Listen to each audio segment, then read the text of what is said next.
In today's video, we're going to talk about the items that you must have before you hit the road, either full-time, part-time, or somewhere in between. This is the stuff you need to have on your RV and your truck to be safe and prepared. You know, guys, when we first started making our list to go full-time, we watched all the different channels. We said we need this and this and this and this. There was such a big list, but what we found is there's an essential list that's really important because it's about safety and convenience and things like that. But we don't need to buy everything. So we're breaking it down to the stuff that we feel is must-haves so that you don't waste your money on anything you shouldn't when you're getting ready to hit the road. It's recording. I know. I'm just trying to get the angle because you're behind me again. Where are you wanting me? Oh, no. In front of you? So you guys might be wondering, where have we been? We haven't been showing much about our adventures. We started off, if you watched our past episodes, we had a repair in Elkhart that brought us to Indiana. And then we went down to Evansville, southern Indiana, which is where we're from. And 2 tornadoes, which I'll also put above. That was a crazy episode. Yeah, you got to watch that episode. It really is. So now we're done visiting family and doing all the necessity stuff, and we're ready to have some adventure. That's right. So we ended up here at Patoka Lake, which is the second largest reservoir in Indiana. It is a gigantic lake. You can see a little bit of it. Yeah, and we've got a great spot here. And the crazy thing about this place is there's nobody here. Nobody. I mean, it's like this is a gigantic park, and it's like a gigantic RV park. All the spaces are like, I don't know, 50 yards in between or something like that, and there's hardly anybody here during the week. This is definitely a weekend warrior place. There's no water or sewer. Yeah. So it's just electricity, and maybe that's the reason they don't get quite as crowded like full-timers and stuff, but we love it because we got it cheap. Yeah. And it really is a nice place. So stick around a little bit after we show you the essential stuff. We'll show you some really cool things about this area, including a historical hotel that we're going to take you to, which is amazing. Okay. This is definitely a necessity. This is a water pressure regulator.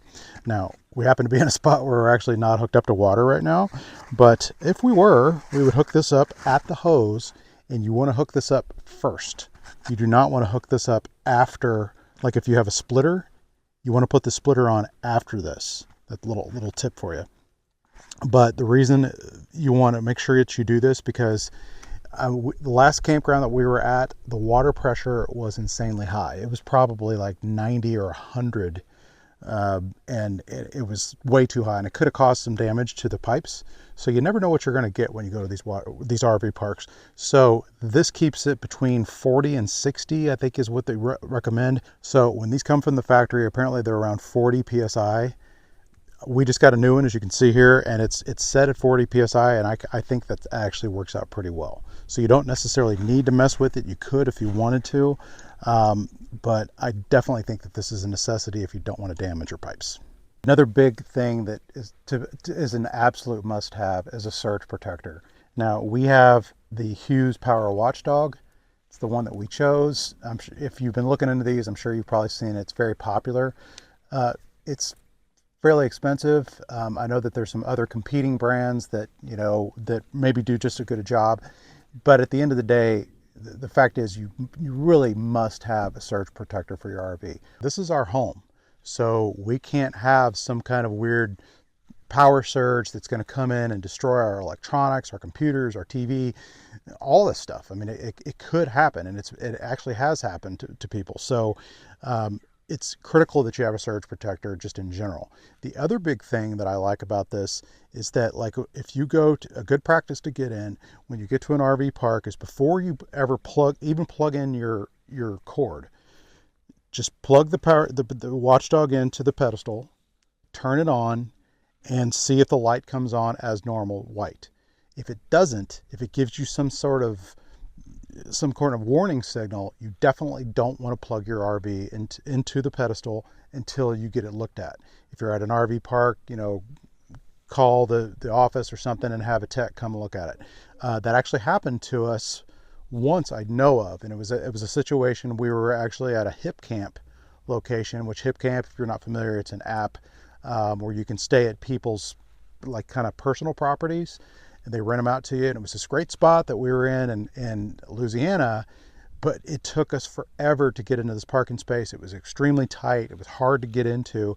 And I just finally got the RV parked, and I went over there and I plugged in the power watchdog to this pedestal that this guy had set up. I think he was kind of, I don't know, I guess he knew what he was doing, but either way, his power was not showing up good for the power watchdog. And sure enough, he had a grounding issue. And so we ended up going to the pedestal next to us because it was late on a Sunday. He couldn't get an electrician out there. So it's just a great practice to get into, to plug this thing in first, to check your power before you ever plug your rig into it. So I'm going to do this part. This is normally Barry's job, although I do dump the tanks from time to time, don't get me wrong. Barry wanted me to mention the gardening knee pads for people who can't squat. That's not what it's about. I don't like to get my knees dirty. It is actually kind of handy to have, I'm not going to lie. Oh. So this is the Valterra valve, and it has saved us many, many, many times. So we had a black tank pull break. Ew, that's gross! This was the only thing that held everything in. So this was a big deal to have. It keeps anything from dripping on you, any gross stuff. I mean, occasionally you might get a little bit, but that valve keeps everything shut off. So when you disconnect the hose, you don't get anything on you. And that is, to me, worth every penny. And it's not very expensive. I'll put the price on the screen and the Amazon link in the description. Guys, this is a day one essential. You gotta have it. It doesn't cost much money, but it's gonna save you a lot of frustration and yuckiness in the end. What you got there? Well, I'll tell you a little story. The day that I bought this truck, the most expensive vehicle I've ever owned in my life, I bought this. This is a club. You guys have seen the club, right? It's been around for years. It's an extreme truck club. I look at it as a great theft deterrent. If somebody really, really wanted to steal our truck that was a professional thief, could they break this? Of course they could. But I look at it like this. If it's the choice between a whole bunch of other really nice trucks in an RV park that they're wanting to steal versus this one, why bother with this? They're just going to steal yours if you don't have this. That's the way I look at it. So this is a very low-tech, low-priced thing that I think should be in everyone's truck. What I do is I keep this in the door of my truck. It's just a little short, I don't know, what is this, 12-inch, or I'm sorry, 12-foot tape measure, right? But this tape measure, when we pull in a spot, and say we just backed in or whatever, especially if there are any kind of trees around us or just close to the pedestal, what I did is on the back side of this, I marked the bed slide, the couch slide, the side deck, the back patio, so that I can go quickly and see when these are in normally, am I going to fit, or am I going to hit that tree, or am I going to hit that pedestal? And this has really saved us from having to, I don't know how frustrating it would be if you dropped everything, jacks are down, put your slides out, and you're, oh no, the couch slide won't go all the way out because it's going to hit the pedestal. This is the kind of thing that keeps you from doing that. So it's super simple. Just make the measurements, put it on the back of the measure, and then stick it in your car door. So we have the Clear Source 3-stage ultra water filter. Now, I don't know what we paid for it. I'm sure it wasn't necessarily cheap, but when it comes to our water, we really didn't want to be cheap. We wanted something that was really good because we do try to drink a lot of water. We try to stay hydrated, and we didn't want our water to taste funny. So we really felt like they had a great product. And as far as to use it, it's really easy to use. They give you this tool, and you just basically unscrew it, take them out. We try to change the filters like once every 90 days or so. And I got to tell you, when I take those filters off, it's kind of gross. So, I mean, if you're new to RVing and you've never had RV park water, I'm fine. I just threw up in my mouth a little bit. It can be really nasty. So it's something you just don't want to drink the water in an RV park. Just trust me on this. Okay, so I had to chime in too, because my favorite part of the water filtration and the water softener, which we'll get to in a minute, is that when we started using it, I definitely noticed the difference in my skin and my hair. It was a game changer for me. So this is a must, as well as we don't have to go out and buy tons of filtered water bottles and stuff like that, because this is such a good water filter that it's good enough to drink. So it really does save us in the end. It's an upfront investment that pays off in the long term. Okay, an honorable mention, maybe not totally necessary, but something I'm sure we'll get asked about anyway, is this big water softener. This is an on-the-go portable water softener, and we really like to have softer water because a lot of these locations we've been at, they've got a lot of minerals and stuff in the water. So we prefer it. I don't know that it's totally essential. Certainly not as much as the water filter, but it's certainly nice to have. So this is another essential. This is a 50 amp extension cable. If you're 30 amp, get a 30 amp extension cable, because you will absolutely find yourself in a situation where your power cable is not long enough to get to the pedestal. It seems weird, but there's these things happen. Like in the story that I was telling about the surge protector, whenever we were at that Louisiana location where I absolutely did not want to move the rig, and it was late on a Sunday, we had to reach a pedestal that was too far away for our regular cable. I didn't have an extension at the time, so we actually had to borrow one from a neighbor. Not a huge deal, but if the neighbor hadn't have been there, it would have been a real problem. So I'm just telling you, you definitely just want to have one of these, and it'll save you a world of headache. What about a sewer extension? A sewer extension is also another great idea, because again, you'll absolutely find yourself in a situation where you cannot reach the sewer from where you're at, and it just becomes an issue that you're gonna have to run down to the RV store, if there is one nearby, and pick one up anyway. So you might as well just have one and have it in storage. Okay, we're not the first ones to say it, but it's worth repeating. First thing everybody does when they get their RV is they throw out the mattress. And that's exactly what we did. Now, we did something you probably shouldn't do, which is we put our king bed from our house in here. We just had to knock out our side tables to do it, but it totally works. We did have to take the headboard out too to get it to go against the wall all the way. But it's our favorite bed, and we didn't want to purchase a new one, although everybody in the world wants you to buy a Brooklyn bedding, but we aren't sponsored by them, so we're not going to tell you that, and we're going to be the one video that doesn't. So get you a good quality mattress, because it makes the world of difference. Another thing that will make a big difference, from the dog on Barry here, noise canceling headphones. So this is how I sometimes sleep with my partner who snores. So I put these on when we have extra snoring nights. But honestly, guys, you have to figure that stuff out.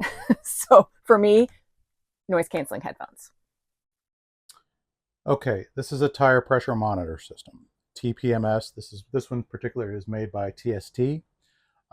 This is 100% essential, and we're going to be one of many videos that we would see on YouTube all saying the same thing.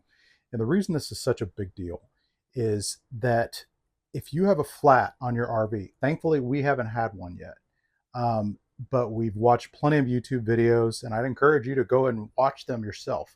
The thing is, if you have a blowout on the highway at high speed and that rubber flies off of those tires, it can do major damage to your RV.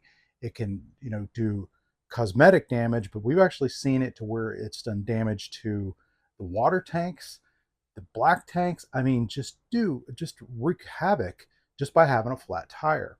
So flat tires are not something you want to have in an RV if you can avoid it. So the tire pressure monitor system is very sensitive to heat, because a lot of times, I guess, again, I'm not a tire expert, but from what I understand, tires tend to heat up, at extreme temperatures right before they blow. And so this thing is going to be super sensitive to that. And, so it's going to give you a warning, and you're going to have literally split second, to pull over to the side of the road, hopefully, and be able to change the tire, and do what you need to do before that tire blows out. So I believe that these things are 100% critical for your safety, because there's also no guarantee that you might not run off the road if you got in a bad accident. Maybe if you're on a travel trailer where you see those crazy accidents that happen, I'd hate for that to happen to anyone. So these are just absolutely essential. Don't go on the road without one of these. Another must-have for RV life is a quality tool set.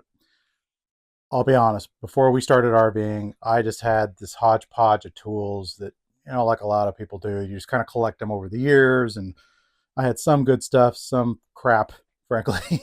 So I thought, before we go RVing, I'm just going to go ahead, and I just went over to Lowe's, and I bought a high quality tool set. I'm not going to show you what I have. I have all the usual stuff. But it was really an important thing to have, because you're going to use them probably every week, if not multiple times per week. It's just RV life. And another huge must have is the cordless drill. You will be using this thing again, maybe not weekly, but a lot, just to deal with all these little things that come unscrewed, or little projects that you need to do. And I love the DeWalt. It's been great. It's amazing how long this thing can hold a charge, for one. It's super impressive. And then another huge one is a torque wrench. Now, I actually have two different sizes of torque wrenches, but you're definitely going to need this to be able to torque down on your lug nuts, on your wheels. But there's all sorts of stuff on an RV that, if you look at your owner's manual, and all these things that you're supposed to tighten back up as the road kind of loosens them up, and they need to be to a certain torque. If you're not familiar with torque wrenches, become familiar. They're not hard to use. One tip would be, this is not a normal wrench. Okay, don't use this to crank down on regular. Just you want to use a regular wrench to get the bolts on, and then you want to use the torque wrench just for the last part. This is a high quality, precision piece of equipment. You don't want to use it just like a regular wrench. So every RV fridge is a little different. Some of y'all have little locks that keep them shut. Ours butts up to the counter really well, but we have had our doors fly open before on some really bad roads. And we did have like tons of condiments and things spill out into the RV, and it took me a while to clean up. I did have this on that. So here's so it's tension rods, right? We keep ours up here. So every time we move, I have this collection of tension rods that I put across every shelf and everything in here. What happened when it pushed past the tension rods was we had a bunch of beer up on top, and they were heavy, and they pushed that rod down, and so everything else came down as well. So there are some cool double ones that you can get, but honestly, guys, if you just get the regular tension rods and you really put them in there tightly, they really don't move. So this, to me, is a must-have. You do not want all that stuff flying out every time you move. So the tension rods are essential to move day checklist kind of thing. So we do not travel without them. And you know what? Another thing that's super essential, wine. It is RVer's best friend. No, I'm letting this one aerate while I drink this one. It's a classy thing. Okay, this is going to seem crazy, but I love this little thing because it keeps Darlene's long hair from going down into the gray tank for the shower. It's amazing how well this thing works. So it just goes like this. But I wasn't going to show you the before after because it would totally gross you out. But it's amazing how much hair this thing collects, and you don't want all that hair down in your gray tank. So this is a must-have. Here's a little bonus tip for you. If you have e-bikes are very popular in the RV world. We love ours, and we love it even more if we can actually have them not get stolen. That would be great. So the day that we bought these, we went ahead and invested, and I mean, it was a pretty significant investment. These locks are expensive, but we got the Kryptonite lock, which I felt, it has great reviews. It's super heavy duty. And as you notice, we attach it to our stairs. And the reason I did that is because I like it to be close to the entrance to the RV, where our big dog Hugo could hear anybody messing with the bikes. and would bark really loud if that were to happen. That's just me, but when I first got them, I had them under the front of the RV, and I thought, if somebody really wanted to get in there and mess with these things, they could. So that's why I keep them where I do. And we also have a little theft deterrent right here. This is actually, yes, it's a corny little bell, but there's also a, what do they call that? Apple AirTag. An air tag that's right in here, so we could track our bikes if they were to get stolen. Again, this is just like the theft deterrent for the truck. If a thief really wanted to break the chain and get the bikes, could they do it? Yes, they could. But they're probably not going to bother with that if there are other bikes that are more readily available that either are not locked up or have a cheaper, less difficult lock to break. You're definitely going to need a ladder. And I love this extension ladder. Let me show you how it works. So now the pool noodle is a modification, a mod as they call it. And that's so it doesn't scratch your paint or your decals. But as you can see, this just goes up like this. And you can just lean it right here on the RV. Now, I've heard some people complain about these things, that they feel like they're, rickety, or so we're going to watch. I weigh about 210, 220, something like that. And you're going to see it definitely bends, but it's very solid. I don't feel unsafe at all. And one of the things I frankly kind of hate to do is use those RV ladders. Ladders that go straight up just suck. So I like being able to just lean this ladder. I just lean it onto that ladder and just easily go up to the RV. But you'd be surprised in how many situations you find yourself, you need these. And actually it works really well because you can, like when our daughter is here visiting us, she uses the bunk in the back, and we got rid of the ladder that came with the bunk because nobody wants that. You don't want to carry that thing around all the time. So you can actually shorten this really easily, and we just kept it inside the RV, tipped up against the bunk, and it works great. Now to break it down, just watch your fingers.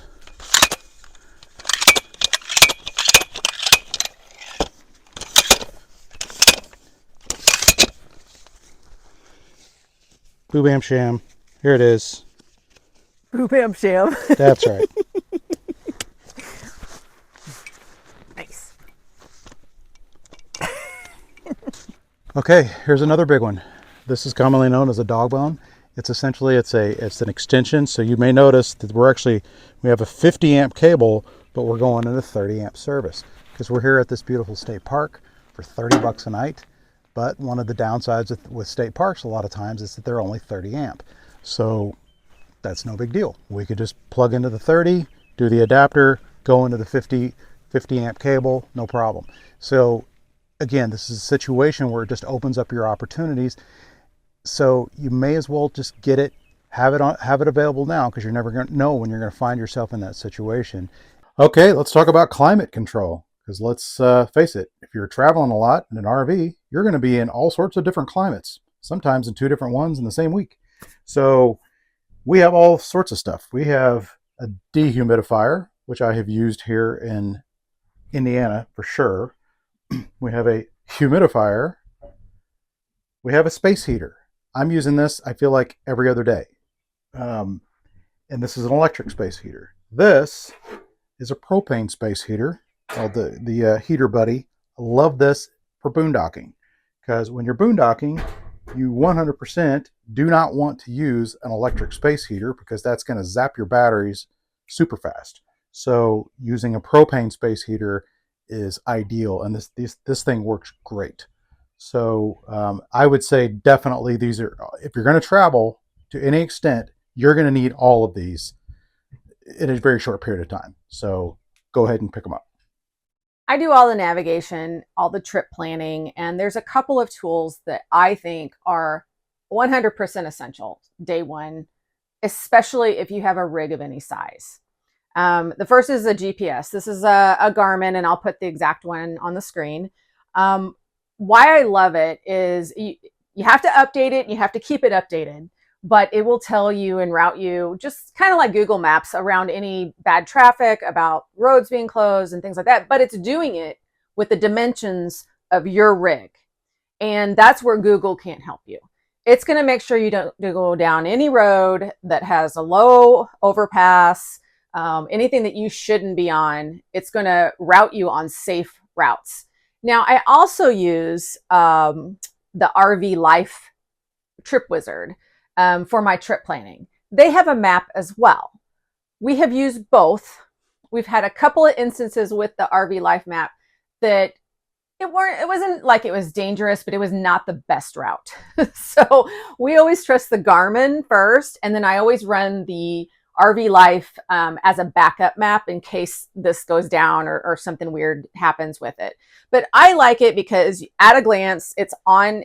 We have it suction cupped onto the windshield, and at a glance, we can see what time we're going to arrive. How much farther we have to go. If you have multiple stops, it'll tell you when your next stop is. We don't do the whole trip. I think if you're like a weekender or a small trip person, you could go ahead and put all of your stops in there and it'll just take you from stop to stop. We only put one stop in, the next stop, and we have it focus on that. And that's just how I like to do it and keep it clean. You can also download your RV Life trip onto this. I've never done it, but I know other people that do.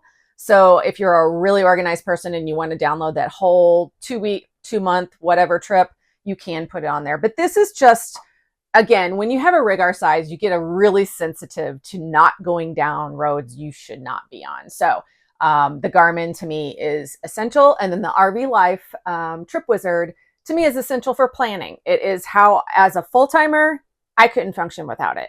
I mean, if you're not a full-timer, you might be able to just pull off your trip on your own. That's fine. But as a full-timer, the RV Life Trip Wizard is a must. And I'll put the links to both of these in the description.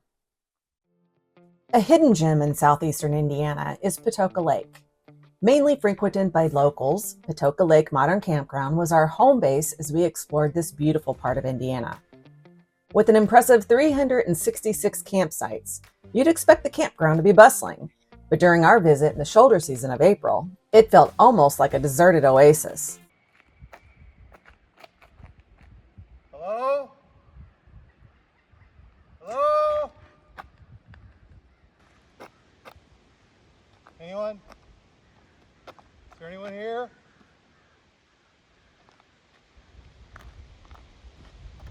At times, there were fewer than 20 campers in the entire area, allowing us to immerse ourselves in the peaceful, natural beauty of the surroundings. Patoka Lake, the second largest reservoir in Indiana, covers nearly 9,000 acres and offers a wide range of outdoor activities. From fishing and boating to hiking and birdwatching, there's something for everyone. During our stay, we took a short drive to explore the historic towns of French Lick and West Baden Springs. Our first stop was the French Lick Resort, a stunning hotel dating back to the mid-19th century. The resort is famous for its mineral springs, which were believed to have healing properties. In the early 1900s, people from all over the world flocked to French Lick to partake in its healing waters, with some even claiming that the springs could cure everything from rheumatism to alcoholism. While such claims would never fly in modern times, the resort's history is still quite fascinating. Fun fact, French Lick Resort is actually the birthplace of tomato juice. In 1917, chef Louis Perrin ran out of orange juice and decided to serve tomato juice in its substitute. The new beverage was a hit, and the rest is history. So all of you that love Bloody Mary have him to thank. Just a short 5-minute drive from French Lick, we found ourselves at West Baden Springs Hotel. This architectural marvel, known as the eighth wonder of the world, boasts a massive dome spanning 200 feet. The hotel has hosted numerous famous guests over the years, including politicians, celebrities, and even notorious gangsters like Al Capone. During World War I, the hotel served as a U.S. Army hospital, treating wounded soldiers. Later in the 1930s, the hotel was used as a Jesuit seminary. The hotel's rich history and stunning architecture make it a must-see destination for any visitor in the area. Both the French Lick Resort and the West Baden Springs Hotel offer guided tours that delve into their fascinating histories and architecture. We highly recommend these tours if you have a chance. You'll gain a deeper appreciation for these incredible landmarks and their roles in shaping the region's culture and economy.